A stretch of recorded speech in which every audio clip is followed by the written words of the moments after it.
परम पूज्य आर्यकानंद श्री माता जी की, आर्यका संघ की जयकारा, गुरु माता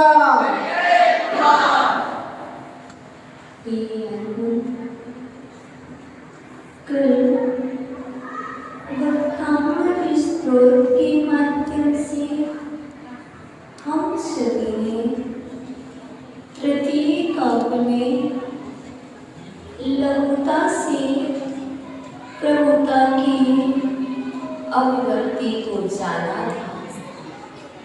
आचार्यवन मंतुल स्वामी ने हम सभी को प्रेरित किया था। मैं लघु हूँ और मैं प्रभु की स्तुति कर रहा हूँ। देखो, आज हमें चतुर्थ काव्य में प्रवेश पाना है। इस काव्य में आचार्य मंतुल स्वामी आदिनाथ भगवान के अवर्णनीय गुणों का वर्णन कर रहे हैं, जिनका वर्णन नहीं किया जा सकता है, वो अवर्णनीय होता है। जिन गुणों की स्तुति, जिसमें जो गुणों विद्यमान है, उन गुणों की स्तुति चतुर्थ काव्य में की गई है। देखो, गुण अनंत है और स्तुति करने वाला एक है। अर्थात स्तुति कहते किसे हैं? क्योंकि वक्तामृत स्त्रोत में मंतुल स्वामी स्तुति कर रहे हैं, तो पहले क्वेश्चन हमारे मानस पटल पर एक जागृत होता है, स्तुति है क्या? गुणों के समुदाय को स्तुति कहते हैं।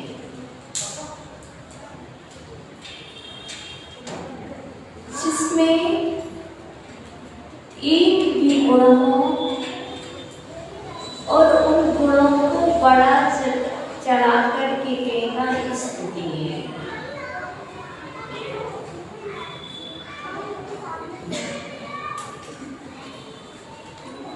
और आचार्य मंतुल स्वामी वक्तामृत स्त्रोत में स्तुति कर रहे हैं। ये बच्चे किसके हैं? पहुंचो, आगे जाओ, बोलो मत कोई भी।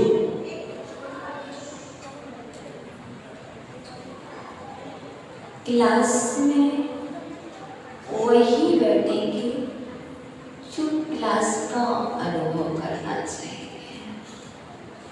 आचार्य मंतुल स्वामी आदिनाथ भगवान की स्तुति कर रही है और कह रही है, हे भगवान, आप गुणों के सागर हो और मैं अवगुणों का स्वामी हूँ। इस स्वामी,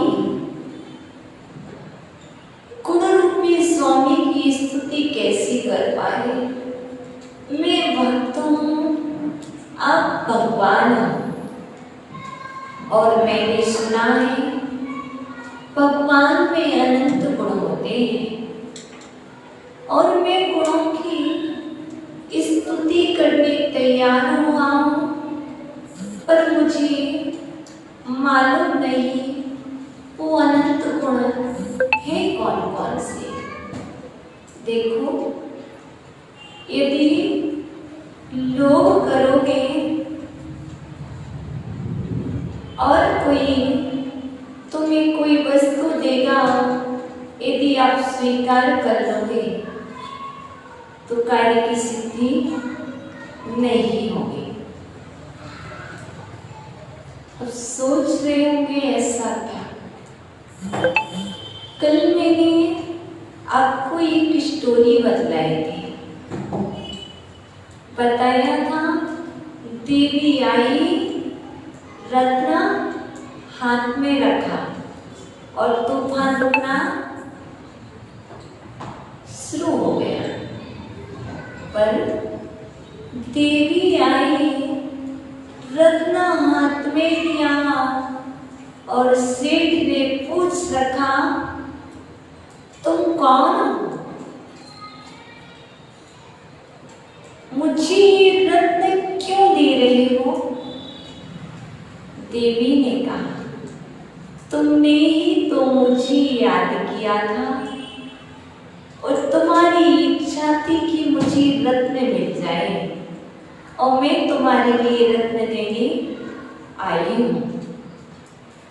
सेठ कहता है, मैंने स्तुति तो रत्न को प्राप्त करने के लिए की थी, पर आज मेरी विशुद्धि जाग रही है। मुझे रत्न नहीं, आप अपना नाम बताइए। और देवी कहती है, मैं तुम्हारी साधना से प्रसन्न हुई हूँ। मैं भक्तामृत स्तोत्र की यक्षिणी हूँ। तृतीय और चतुर्थ काव्य में निवास करने वाली प्रभावती नाम की यक्षिणी हूँ। आपने मुझे याद किया, रत्न प्राप्त कीजिए। देवी, मुझे रत्न नहीं चाहिए। आप जब भी हम याद करें तब आप हमारे पास आ जाइए। यदि वो 9 दंपति पहले ही दिन रत्न स्वीकार कर लेता तो पुनः से उसके पास देवी नहीं आती।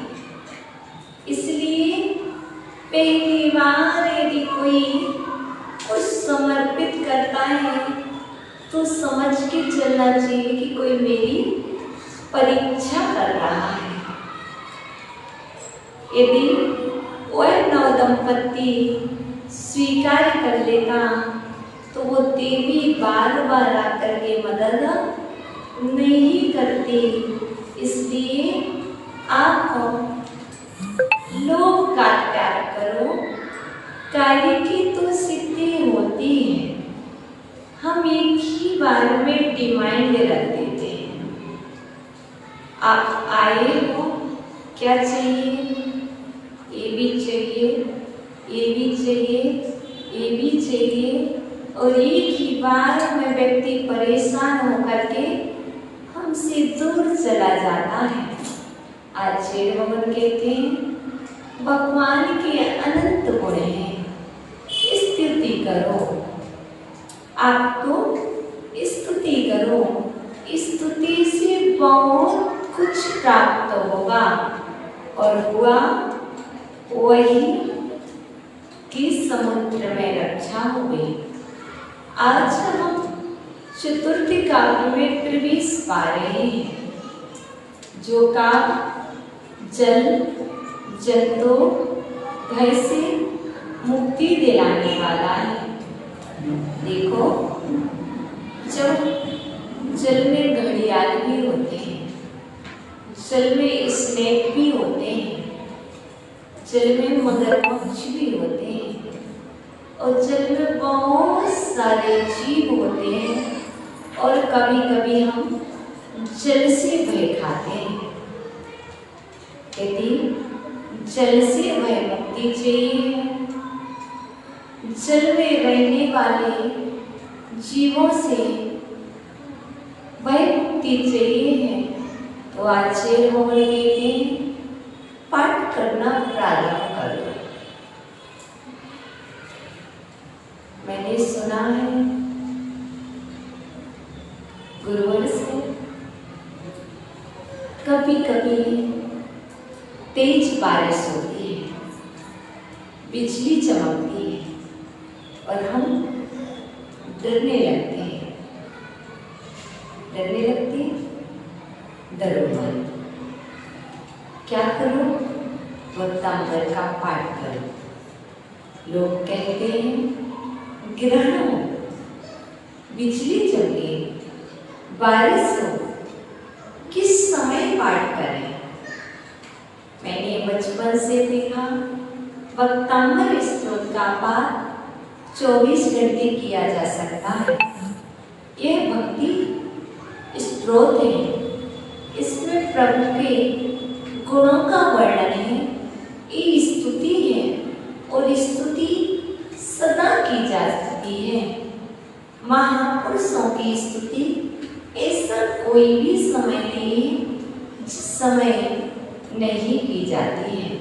आप कभी भी, कहीं भी, किसी भी स्थिति में रात्रि के 12 बजे, दोपहर के 12 बजे, प्रातः काल 3 बजे, कभी भी ऑल टाइम 1 बजे से लेकर के दिन के 12 बजे तक और रात्रि के 12 बजे से रात्रि के पुनः 12 बजे तक, कभी भी, किसी भी अवस्था में, अशुद्ध अवस्था में, लोग कहते हैं, आपने कहा है किसी भी अवस्था में स्तुति की जा सकती है।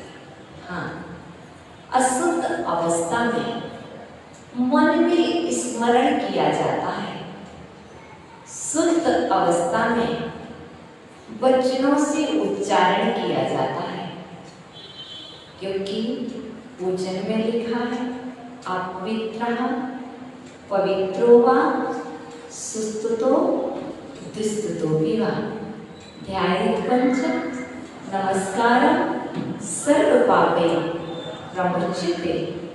आप पवित्र हो या पवित्र हो, स्वस्थ हो अस्वस्थ हो, कैसे भी हो, पंच नमस्कार मंत्र का पाठ सदा कर सकते हैं। इसी तरह ये स्तुति है। स्तुति आप स्वस्थ हो तब भी कीजिए, अस्वस्थ हो तब भी कीजिए।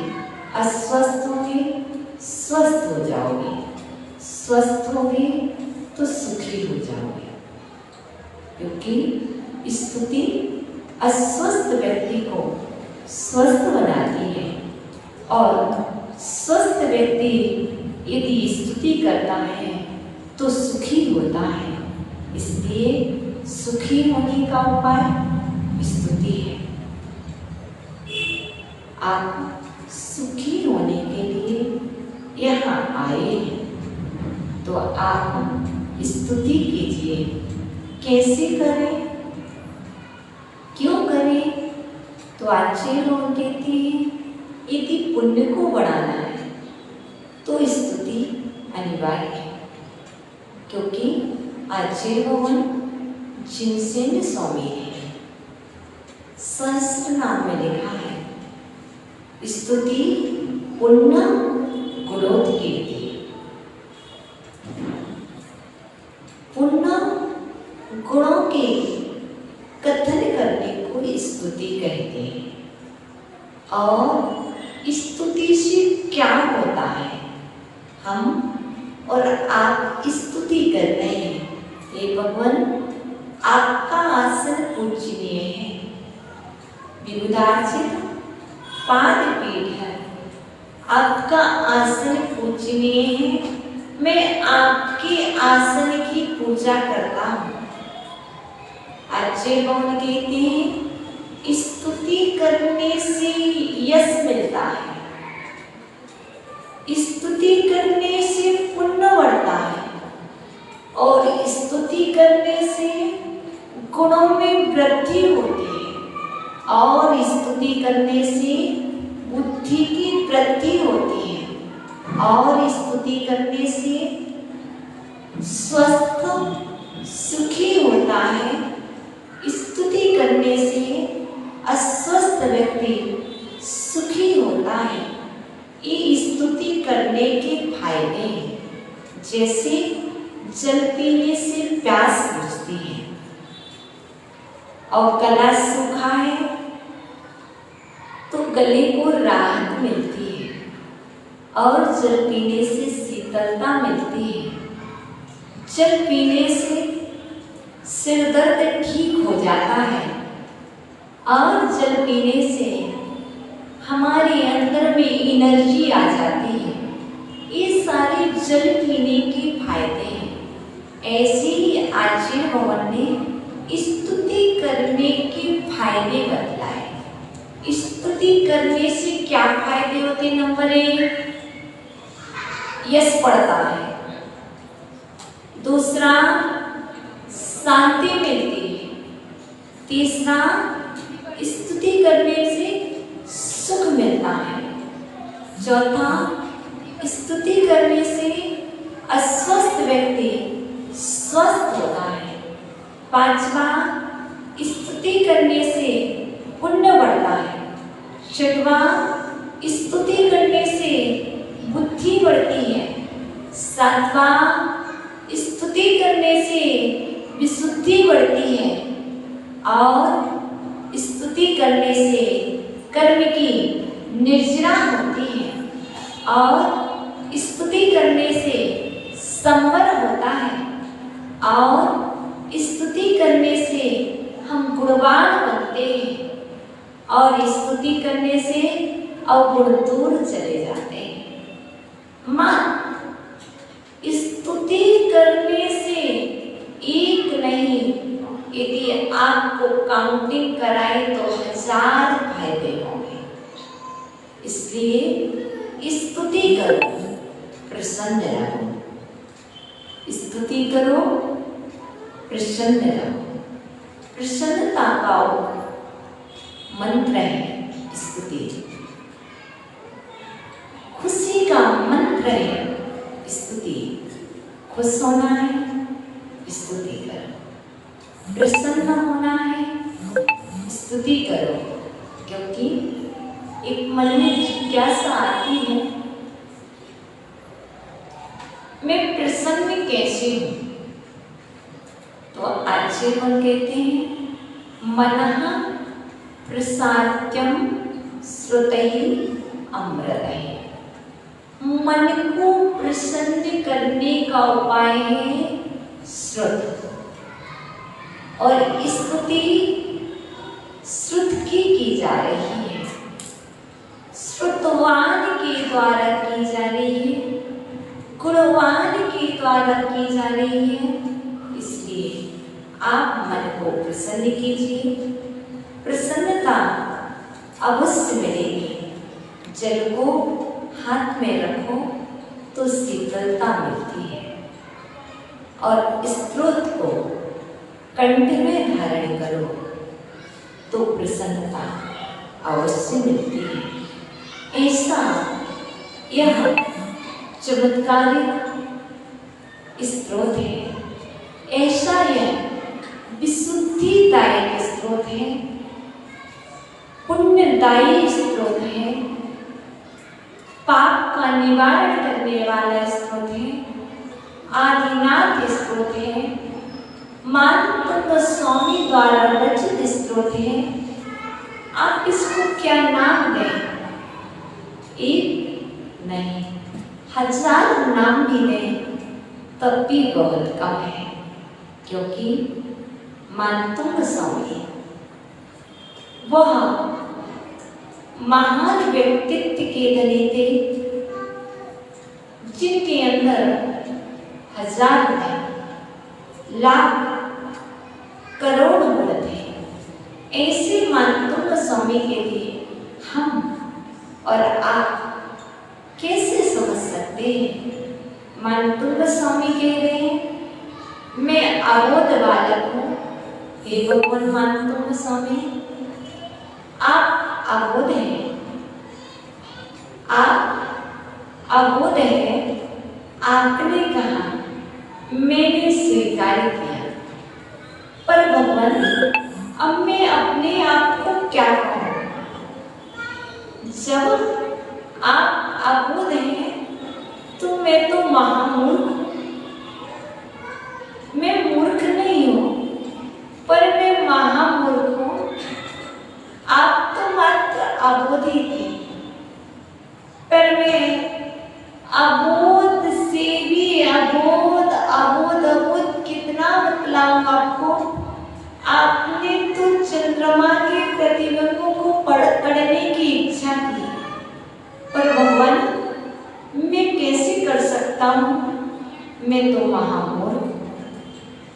बस मैं चाहता हूँ कि मैं मानतुंग स्वामी द्वारा रचित, अल्पबुद्धिमान द्वारा रचित इस भक्तांबर स्तोत्र का पाठ करूं। ऐसे गुणों के धनी, प्रज्ञा के धनी, प्रज्ञ पुरुष, महापुरुष आचार्य भगवान मानतुंग स्वामी की विषय में आप जितना भी कहें उतना कम है, क्योंकि महापुरुषों के गुणों का वर्णन शब्दों से नहीं किया जा सकता है। देखो, कहा जाता है नदी को समुद्र कहो तो भी स्वीकार है। नदी को समुद्र कहना स्वीकार है कि नहीं? यदि भक्ति में, स्तुति में नदी को समुद्र कहा जाए तो स्वीकार कर लेना, क्योंकि भक्ति चल रही है, स्तुति चल रही है, और वो स्तुति निश्चय से तुम्हारा कल्याण करने वाली है। जो विज्ञ पुरुष होते हैं, जो प्रज्ञ पुरुष होते हैं, वो बूंद को सागर कहते हैं और सागर को महासागर कहते हैं, और जो तुच्छ पुरुष होते हैं वो सागर को नदी कहते हैं और नदी को तालाब कहते हैं। वो तुच्छ होते हैं, और जो विज्ञ होते हैं बस उनमें अंतर है। हम तुच्छ हैं, हम तुच्छ हैं, तो हम क्या कहते हैं? हम गुणों के सागर हैं, हम गुणों के सागर हैं, वो अवगुणों का सागर है। बस हम में और विज्ञ में यही अंतर है। मैं सुबह से उठ करके इतना करता हूँ, वो क्या करता है? बस आचार्य भगवान कहते तुम महान नहीं हो सकते। जो महान होता है और जिसे महान होना है वो हमेशा दूसरों को महान कहता है, तभी वह महान होता है। इसलिए हे महात्मा, हे महात्माओं, महान बनना है तो आदर देना सीखो। महान होना है तो आदर करना सीखो। महानता प्राप्त करना है तो महात्माओं के चरणों में रहो। देखो, महान पुरुष अपने से महान की आचरण करता है, अपने से तुच्छ का आचरण नहीं करता। इसलिए यहाँ पर मान तुंग स्वामी, मान तुंग, जिनका नाम कह रहा है मैं मान तुंग हूँ, मेरे अंदर में मान कसाए हैं। नाम कह रहा है, नाम कुछ भी कहे लेकिन गुण है वो कह रहे हैं आपके अंदर मान कसाए नहीं, आपके अंदर तो संतोष का जल प्रवाहमान हो रहा है। ऐसे मान तुंग स्वामी के लिए हम सभी भक्ति त्रय पूर्वक मन से, वचन से, काय से नमस्कार करते हैं। हे मान तुंग स्वामी, हे परम प्रताप देव आदि ब्रह्मा, आपके प्रसाद से मुझे वह बुद्धि प्राप्त हो, वह शक्ति प्राप्त हो, जिस शक्ति के बल से, जिस बुद्धि के बल से मैं इस लोक और परलोक संबंधी सप्त भयों से मुक्त हो सकूं। मात्र मुझे जल से, जल के भय से, जीव जंतु के भय से मुक्त नहीं होना है। हे प्रभु, मुझे तो पंच पापों के भय से मुक्ति दिलाओ। मैं आज आपके मन से, वचन से, काय से और आत्मा के प्रदेश से स्तुति कर रहा हूँ और ये स्तुति आपको सुख, शांति, समृद्धि देने वाली है। मैंने सुना है तुम दान दो या ना दो, पर इस काव्य का पाठ करने वाला जीव किसी को सताता नहीं है, अभय दान दे देता है। कैसे? क्योंकि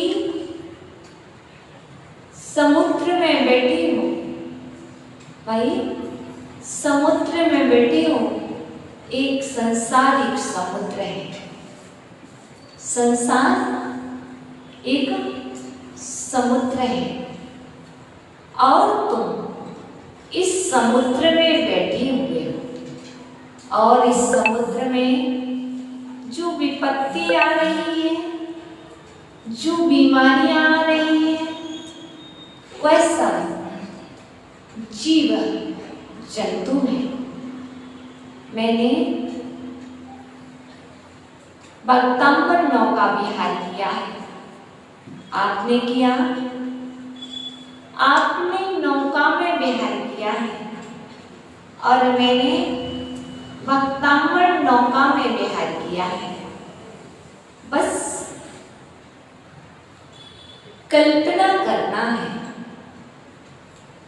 मैं समुद्र में हूं, समुद्र में एक नौका है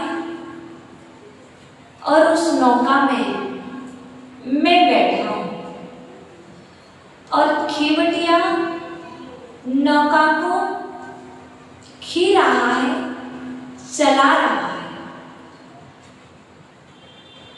और समुद्र में जैसे लहरें उठ रही हैं वैसे ही लहरें आपकी रक्त में उठ रही हैं।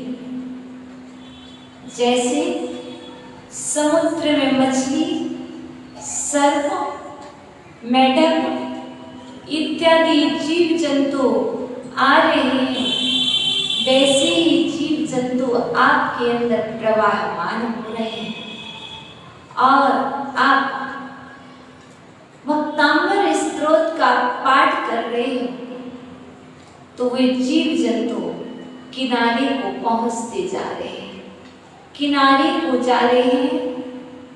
समुद्र में लहरें उठती हैं तो कचरा साइड में हो जाता है और आपके अंदर में भक्तांबर की लहरें उठती हैं, भक्तांबर का उच्चारण होता है तो आपका रक्त शुद्ध होकर के जो जीवाणु, जो गंदगी आप में थी वह साइड को किनारे होते जाती है और रक्त शुद्ध होता जाता है और आप स्वस्थ होते जाते हैं। जब भी भक्तांबरों का विहार करो तो 1 घंटा लगता है, आंखें बंद करना होती है और नौका में बैठना होता है और वो समुद्र का पानी कैसा होता है,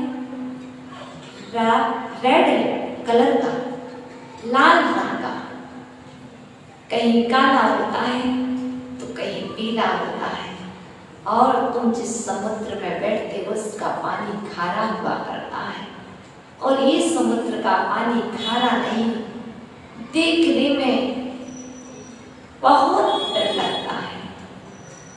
हाथ को छू जाए तो छू नहीं सकते हो, उसको पवित्र करना है, चल जंतुओं से मुक्त होना है तो आज मोन कहते हैं ध्यान करो और बोलते जाओ ओम ह्रीं श्रीं क्लीं, ओम ह्रीं श्रीं क्लीं सागर सिद्धि चल यात्रा देवीभ्यो नमः।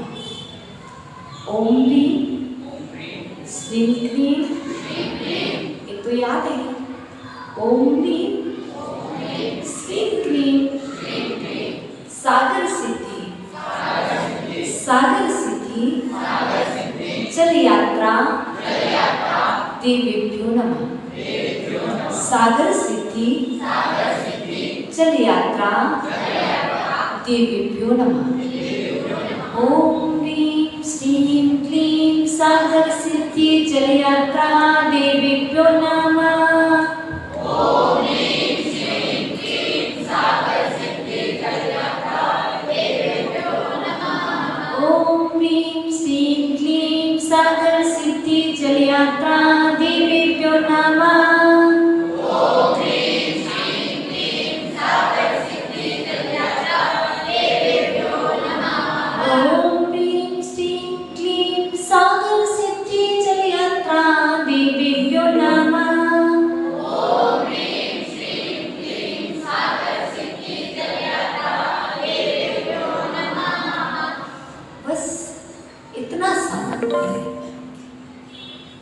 सागर से सिद्ध हुए, कौन? सिद्ध भगवान। सागर से सिद्ध हुए कि नहीं? देखो कुछ गुफा सिद्ध हैं, कुछ नग सिद्ध हैं, कुछ तरु सिद्ध हैं, कुछ गिरि सिद्ध हैं, कोई सागर सिद्ध है जो समुद्र में ध्यान करते करते सिद्ध हो गए। सागर सिद्धि चल यात्रा कर रहे थे, ऐसे समुद्र से सिद्ध देवों के लिए मेरा नमस्कार। वो आपकी आकर के मदद नहीं करेंगे, उनके रक्षिका जो देवी देव होंगे वो आपकी मदद करेंगे। पर यहाँ पर नमस्कार किया गया है सिद्ध देवों के लिए, जो समुद्र से सिद्ध हुए, जो यात्रा में समुद्र यात्रा कर रहे थे, उन सिद्ध परमेष्ठी को मेरा नमस्कार। ओम ह्रीं श्रीं क्लीं सागर सिद्धि जल यात्रा देवेभ्यो नमः। ओम ह्रीं श्रीं क्लीं सागर सिद्धि जल यात्रा देवेभ्यो नमः।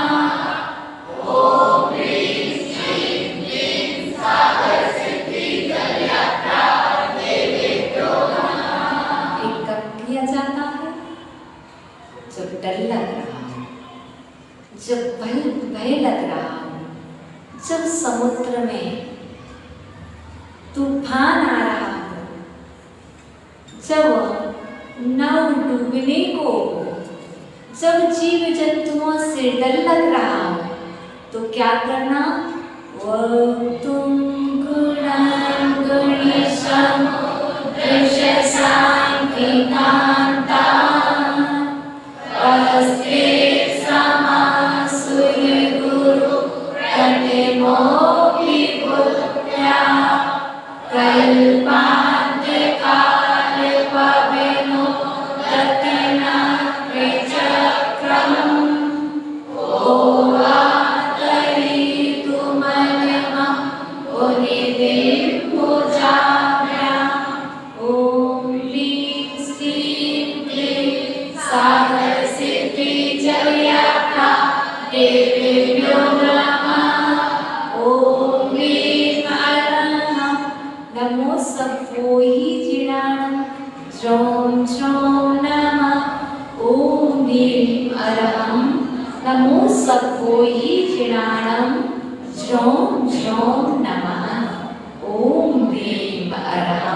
पहले इस काव्य की कुछ दिन तक आराधना की जाती है। उसके बाद जब कष्ट आता है तब उसे स्मरण किया जाता है, कार्य हो जाता है।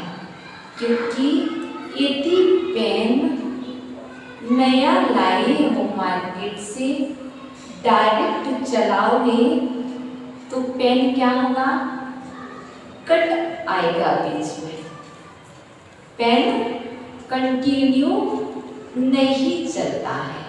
उसी तरह पहले हमें कुछ साधना पूर्व में करना होती है। तो जैसे अभी अपन सभी लोग 48 दिवसीय साधना अनुष्ठान कर रहे हैं। किस लिए? कि कभी किसी को आशीर्वाद देना, किसी को रेकी देना, किसी को अपनी भावनाएं संप्रेषित करना, तो 48 दिन के अंदर अपने अंदर में एनर्जी को स्टोर करना। कैसे?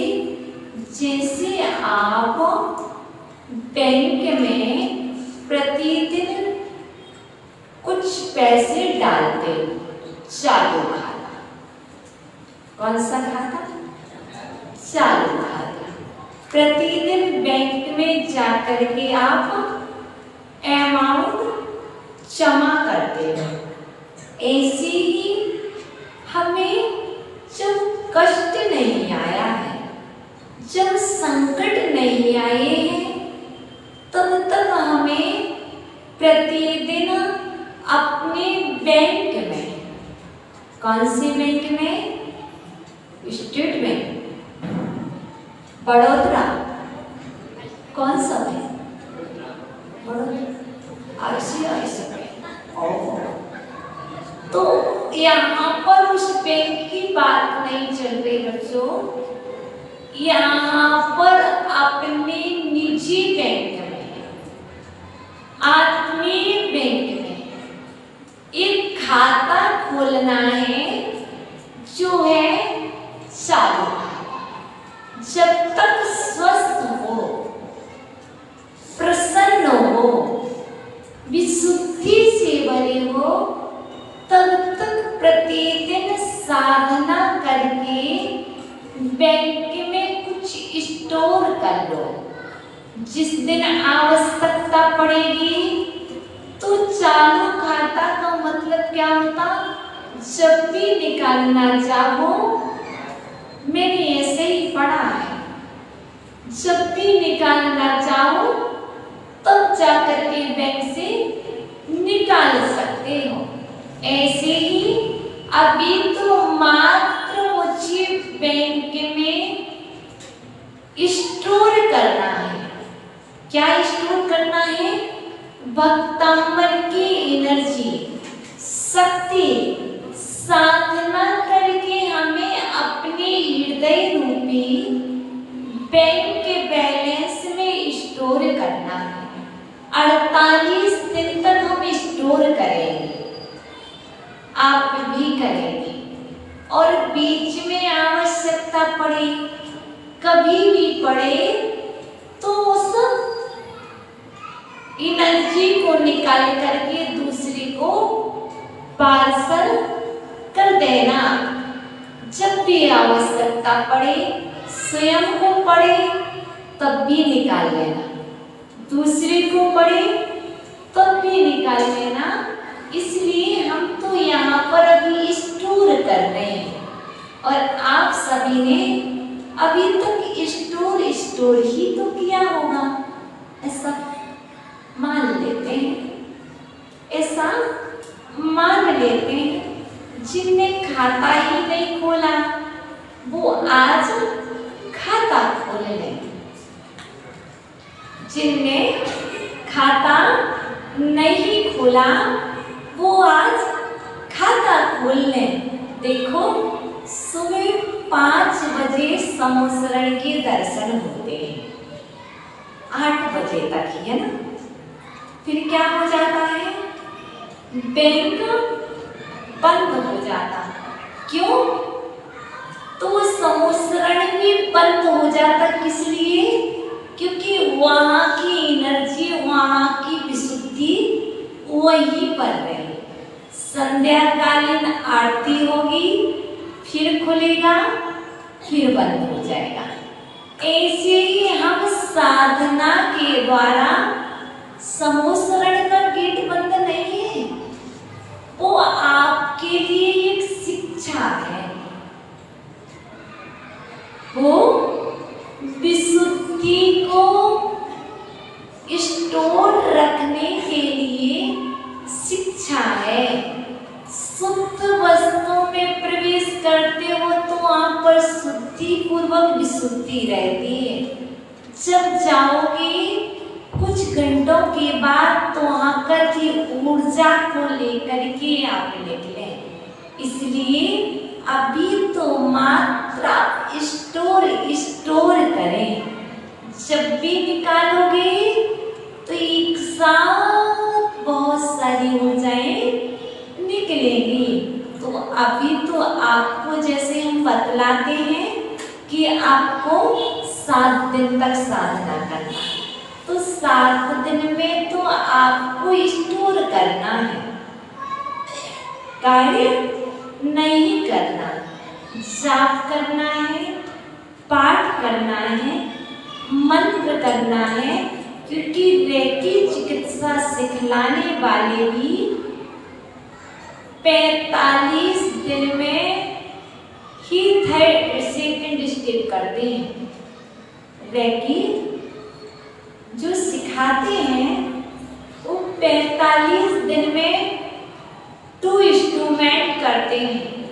फर्स्ट होने के बाद 2nd, 21वें दिन होता है और उसके बाद जो थर्ड होता है वो होता है 45 डेज बाद। फर्स्ट में तुम स्पर्श करके, फर्स्ट में तुम्हें स्पर्श करना होता है तब रेकी दे सकते हो। अर्थात समझे, फर्स्ट साधना में किसी को आप कुछ करना चाहते हो तो 7 दिन की एक बार की गई साधना तुम्हें स्पर्श करके रेकी देना होगी। और जब आप बार बार कर लेते हो और साधना में सफल होते हो तो सेकंड बार से तुम अपने स्थान पर बैठ करके हाथों को बंद करके, आंखों को बंद करके आप स्मरण करोगे और माना कि मुझे किसी को रेकी देना है।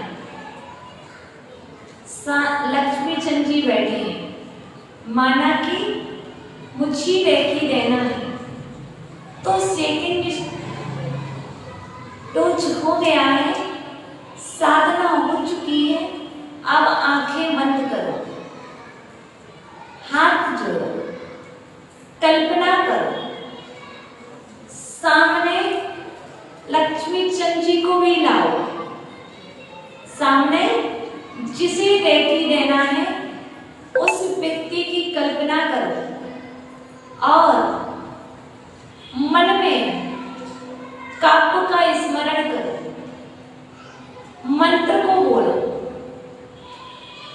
और रिद्धि का पाठ करो और अपनी शक्ति, अपनी ऊर्जाएं उस तक संप्रेषित करो। सेकंड में एक काम होगा, थर्ड में दूसरे को सिखा सकते हैं। इसलिए ये जो 48 दिवसीय जो अनुष्ठान चलता है वो मात्र ऊर्जा को स्टोर करने के लिए, और जो उस ऊर्जा के आभा मंडल में आता है वो तो विशुद्ध होता ही है। इसलिए आप ये मत समझना कि मैं 7 दिन में कर लूं। भैया, मैं तो प्रत्येक वर्ष 48 दिन कर रही हूँ, फिर भी एनर्जी अभी इतनी स्टोर नहीं कर पाए हैं। इसलिए इसको हमेशा हमेशा करते रहो, सदा सदा स्टोर करते रहो। और फिर कोई अस्वस्थ हो, कोई कैंसर पीड़ित हो, कोई कोमा में हो, कैसी भी स्थिति में आप अपने स्थान पर बैठ करके भावना भाव, उस तक भावनाएं पहुंचेंगी। और आप किसी के मन की बात को जानना चाहते हैं, उसके मन में कोई सोचे तो आपके मन में पहले ही आ जाएगा। इसलिए ये भक्तामृत स्तोत्र महान स्तोत्र है। नमोकार मंत्र की रेकी होती है, भक्तामृत स्तोत्र की रेकी होती है, एक सामान्य रेकी होती है जिसमें हौंसा जैसों ने चौक्योरी से रेकी। एक रेकी के 3 पार्ट हैं। सबसे पहला सामान्य रेकी, हौंसा जैसों ने, सेकंड चौकोरे, थर्ड सी रेकी। इसके लिए ध्यान केंद्रित किया जाता है। तो यहाँ पर आपको काबू बदला रहे तो आप साधना करके भक्तामृत की रेकी तैयार कर सकते हैं। प्राणिक हीलिंग से आप व्यक्ति को स्वस्थ कर सकते हैं। तो हम सभी यहाँ पर स्टोर करेंगे और अपने पड़ोसी को स्वस्थ रखेंगे, अपने मित्र को स्वस्थ रखेंगे। तो चलिए बहुत जल्दी हम सभी इस फूर्त काव्य से एनर्जी को प्राप्त करें जो मेरे जीवन में बहुत अनिवार्य है, वो अब तुम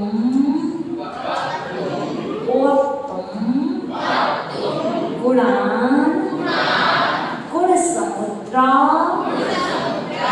संकांतान वस्त्रिक समाह सुरगुरु प्रथमो विबुद्ध्या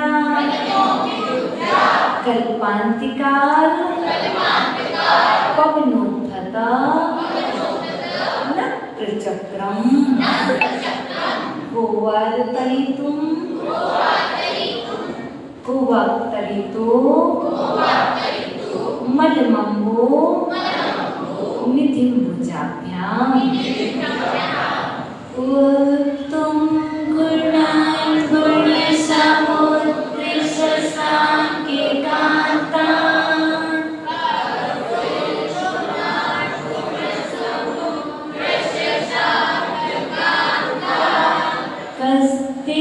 समासुरी गुरु प्रतिमो विबुद्ध्या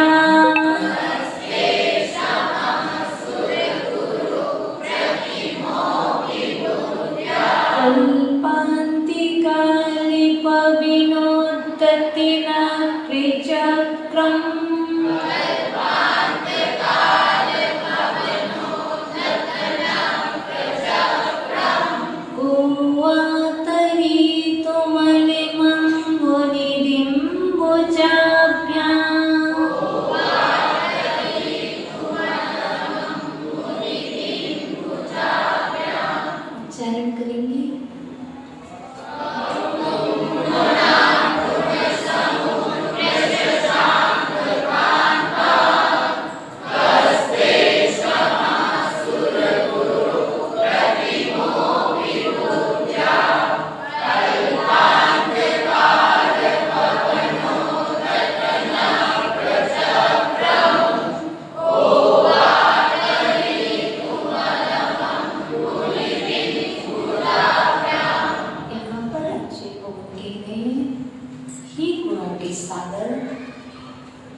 तुम्हारे चंद्रमा के समान सुंदर गुणों को कहने के लिए, ही गुणों के सागर तुम्हारे चंद्रमा के समान गुणों को कहने के लिए बुद्धि के द्वारा बृहस्पति के सदृश कौन पुरुष समर्थ है? हे भगवान, आपके गुणों को कहने के लिए कौन बुद्धिमान समर्थ है? अर्थात कोई नहीं, जैसे भुजाओं से समुद्रों को पार नहीं किया जा सकता है, उसी तरह हे भगवान, मेरी अल्प बुद्धि के द्वारा आपके गुणों का वर्णन भी नहीं किया जा सकता है। इसमें कौन समर्थ है? ये आपको शॉर्ट में अर्थ बतलाया। हे भगवान, जैसे हिंसक जंतुओं से भरे हुए समुद्र में भुजाओं से तैरकर कौन पार हो सकता है? कोई नहीं। उसी तरह आपके गुणों को कहने में कौन बुद्धिमान समर्थ है? अर्थात कोई नहीं। हे भगवान, हम इतने बुद्धिमान नहीं हैं। हे भगवान, हम इतने बुद्धिमान नहीं हैं कि हम चतुर्थ काव्य का अर्थ बतला सकें। आज जयवन मानतम स्वामी कह रहे हैं, मैं इतना बुद्धिमान नहीं हूँ कि मैं आपकी स्तुति कर सकूं। तो हम एक शब्दार्थ से आपको बता दें कि कोई बड़े लोग बैठे, गुण समुद्र, हे गुणों के सागर, ते आपके शशांक कांता, चंद्रमा के समान कांति वाले सुंदर गुणान्वक्तों, गुणों को कहने के लिए बुद्धि के द्वारा सुर गुरु बृहस्पति प्रतिमहावी सत्रस्वी कहा कौन क्षमा समर्थ है वा अथवा प्रलय कल्पांत काल अर्थात प्रलय काल की पवनोत्तर प्रचंड वायु, नक्रचक्रम, मगरमच्छों के समूह से अम्बुनिधिम समुद्र को भुजाओं से तरितों तैरने के लिए कहा आला। कौन समर्थ है?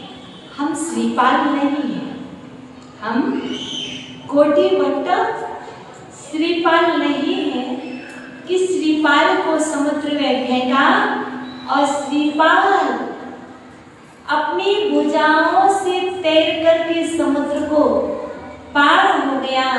हे भगवान, मुझ में वह शक्ति नहीं है कि मैं अपनी हिंसक जंतुओं से भरे हुए समुद्र में भुजाओं से तैर करके पार हो जाऊं। उसी तरह मानतुंग स्वामी कह रहे, हे भगवान, मुझ में आपके गुणों को कहने की शक्ति नहीं है, मैं आपकी स्तुति करने में समर्थ नहीं हूँ। इसलिए आप अपनी शक्ति अनुसार, अपनी भक्ति अनुसार, शक्ति अनुसार भक्ति करें और भक्ति से शक्ति उत्पन्न होती है, शक्ति से भक्ति भी होती है, लेकिन भक्ति से शक्ति उत्पन्न होती है। शक्ति ना भी हो तब भी भक्ति को उत्पन्न करें और शक्ति को पैदा करें। कहने वाले कहीं भी हम 5 बजे नहीं उठ सकते। आपके अंदर यदि भक्ति होगी तो 5 बजे नहीं, आप 4 बजे भी उठोगे। जब तक भक्ति नहीं है, शक्ति की बात नहीं, शक्ति तो तुम छुपा सकते हो, यदि भक्ति होगी तो छुप नहीं सकती। भक्ति होगी तो 5 बजे कहेंगे, तुम 4 बजे आओगे, क्योंकि भक्ति से शक्ति पैदा होती है, शक्ति से भक्ति पैदा नहीं होती। इसलिए आपको भक्ति को जगाने की आवश्यकता है। शक्ति तो प्रकट हो जाएगी, आप भक्ति को जगाएं। शक्ति मानतुंग स्वामी और आदिनाथ के आशीर्वाद से प्राप्त होगी। इस चतुर्थ काव्य का भक्ति को जगाने वाला, और आप अपनी भक्ति को जगाएं। आपका समय पूर्ण हुआ। ओम नमः।